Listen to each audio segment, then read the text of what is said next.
Welcome back, everyone. So, today we're going to take a look at the death penalty. Not an individual case, but the death penalty as a whole. First, I want to read off a list of those men who were executed in the year of 2018 alone. The following men, who were all convicted of murder, at least one charge of murder, were put to death by various methods. Electric chair is the most common, lethal injection, number two, and when it comes to any one state in the union that has put to death more inmates, that record goes to the state of Texas. You don't mess around in Texas. Texas has been number one in executions since the death penalty was reestablished in the United States. The following men were executed in 2018 alone. On January 18th was the first one in 2018, and the last day of the year was the last inmate to be executed in the United States. The first individual executed was Anthony Allen Shore, followed by William Rayford, then John David Baglia, then Eric Scott Branch, Michael Wayne Edgars, Carlton Michael Gary, Rosando Rodriguez III, Walter Leroy Moody Jr., Eric Daniel Davila, Robert Earl Butts Jr., Juan Edward Castillo, Daniel Paul Danny Boy Bible, Christopher Anthony Young, Robert Jans, and he has two different names, Robert Jans and Robert Hook, William Ray Billy the Kid Eric, Carrie Dean Moore, Troy James Clark, Daniel Clayt Akers, Rodney Scott Burgett, Edmund George Zagorski, Robert Moreno Ramos, Joseph Christopher Garcia, David Earl Miller, Alvin Avon Brasilla Jr., and Jose Antonio Ramirez, or Jimenez. Two different last names with him as well.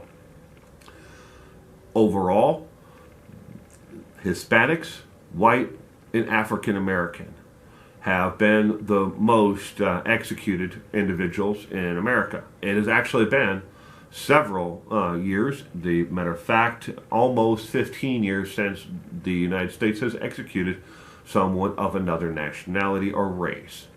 Nationality, all of them were American citizens, all of them were male. In 2018, no females. There were also 7 men who were on death row who died of other causes, either at their own hands, violence from other prisoners, or they died of natural causes, bringing the total to 32 inmates in 2018. Demographics by prisoners who actually were murdered or were executed in prison. 100% were male in 2018. 14 were white. 6 were black and 5 were Hispanic. Although one individual who was black actually referred to himself as not being black or African American. He referred to himself by the race of a extraterrestrial entity, I guess you could call it. States with the most executions in 2018: Texas, followed by Tennessee, Alabama, Florida, Georgia, Nebraska, Ohio, and South Dakota. If you add up every state, leaving the state of Texas out, they still do not come close to the state of Texas.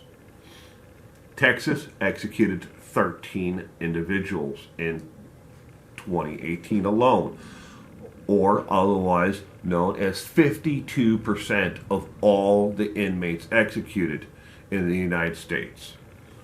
The month most inmates were executed was the month of December, followed by the month of March, and then followed by August.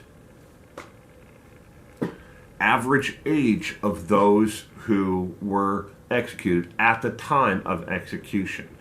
The average is between 60 and 69 years of age, followed by 50 to 59. We haven't executed anyone under the age of 20 or 20 in their 20s since 1988. Executions by years: 2017, 23, 2018, 25, 2019, 22, and for 2020, for the year 2020, the United States, leaving out Hawaii and Alaska and the District of Columbia, and those states who have called a moratorium on the death penalty. We will be on record to break 30 in 2020 if all those court cases that are in their final appeals are settled. So we will most likely execute 30 individuals in the year 2020. When it comes to death row, last meals, the following states do not allow an inmate to make special exemptions for a last meal. The state of Texas. They're the only ones. No other state tells an inmate who is about to be executed that they cannot have their choice of a final meal. In the state of Texas, that inmate who is about to be executed gets the same meal as everyone else who is there doing time for strong arm robbery, maybe grand larceny, or maybe they're there for murder. They get the same meal, no exceptions at all. They can't even request an additional cup of coffee before they're executed. When it comes to types of executions, lethal injection has been the most popular for the last 15 years, but because of certain limitations on the phenobarbital, which is part of the lethal injection, states have tried other methods besides the phenobarbital to carry out the lethal injections, but since they haven't been able to acquire enough phenobarbital to carry out lethal injections, they have gone back to the electric chair, and they have gone back in some cases to offer the option of hanging electric chair or the gas chamber or lethal injection. 5 states have now offered the choice to the inmate of how they wish to die by one of those choices or 2 choices. They do not give any inmate in any state all the choices. Each state has a list of they either offer one or the other, and that's it. Of course, not the states that have moratoriums on the death penalty. When it comes to those who file an appeal, how long are they on death row? The average inmate who files their appeals and has been sentenced to death in the United States, and again, removing Hawaii and Alaska and the District of Columbia from the list, the average inmate, once they've been sentenced and brought to death row in a prison, the average inmate waits 27 years before the execution is carried out. That is the average. What happens to an inmate once they are executed? The following options are available for the body. They're either buried on the prison grounds in a pauper's grave, cremated and buried on the prison grounds, or if the family of the inmate who was executed still has the means and they can pay for it, the body is then transferred off of the prison grounds and they can do whichever they want. Private funeral, cremation, or whatever. Maybe they have a family mausoleum that they want to be buried in.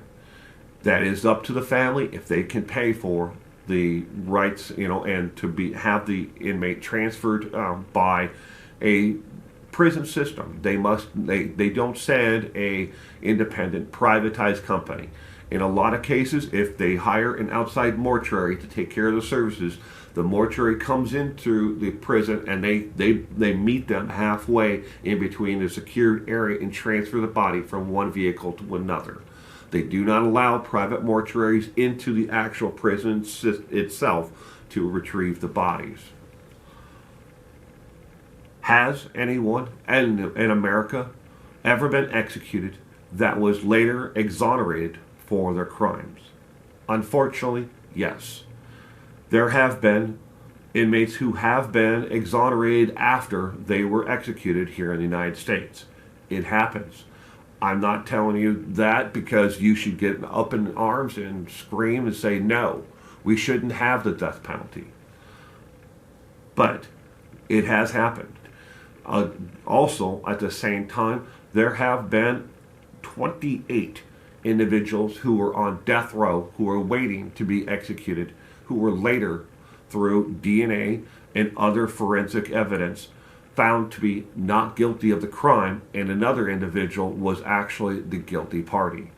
We have released 28 inmates from death row because they were not guilty. They came that close to actually being executed for a crime that they'd never committed. Of the individuals who have been sentenced to death row and then have been exonerated later on, the total is, of those 28, 22 have been African American. 6 have either been white or Hispanic. It does not break down in the data on which of they're Hispanic or white. It just lumps them both together for those 6. So, death penalty. Does the death penalty work in stopping or making people not want to commit murder? In the states that have the death penalty and are currently using the death penalty and have not called a moratorium on it, murder rates are the highest in every single one of the states that have the death penalty and carry out and use the death penalty. And yes, that goes for the great state of Texas. Texas has always had the death penalty in one version or another. Either the Wild Wild West, they lined them up by firing squad and shot them, or they execute them by hanging, or the electric chair, or lethal injection. It doesn't matter of the method. They have always had some form, except for when the United States Supreme Court took a look at the death penalty, and they called a moratorium across America on the death penalty. Besides those years, the state of Texas has always had the death penalty, and they have averaged the highest rate of murders per capita per 100,000 residents than any other state. Now, there have been states in recent times that have certainly pushed the murder rate to the highest level.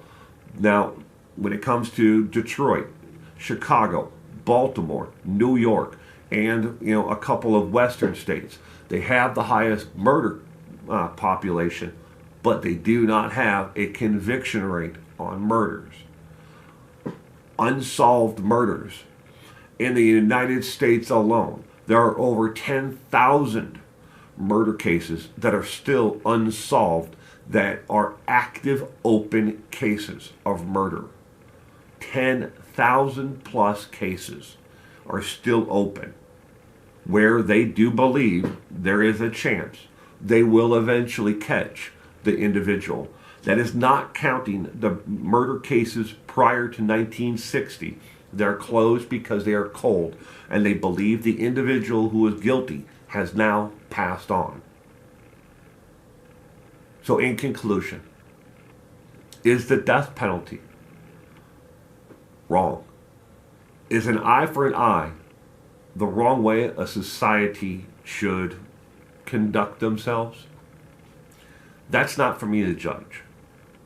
Personally, I can't put myself in that, but I know in the case where mine and my wife's friend was murdered, we wanted the death penalty. We wanted this sucker to die for what he did to our friend. Do I think that an eye for an eye is appropriate in every case? No. Do I think that we should have the death penalty? I'm on the border about that. I'm on the edge. I haven't made up my mind. If we have it, we have to have it for everyone. And it has to be, enforced equally. Side note, you're more likely to get the death penalty if you're African American than you are if you're white. And that is the bottom line.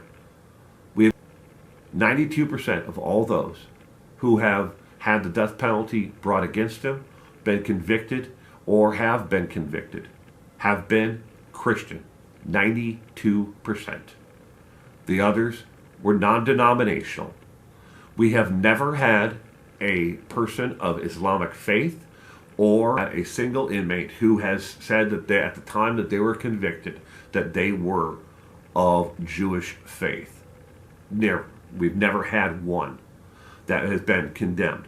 Do people who are sentenced to death later convert to a different religion? Sure. They very well may do that later on. But at the time of conviction or execution, they said that they were Christian, 92%. So that is a look at the death penalty here in America.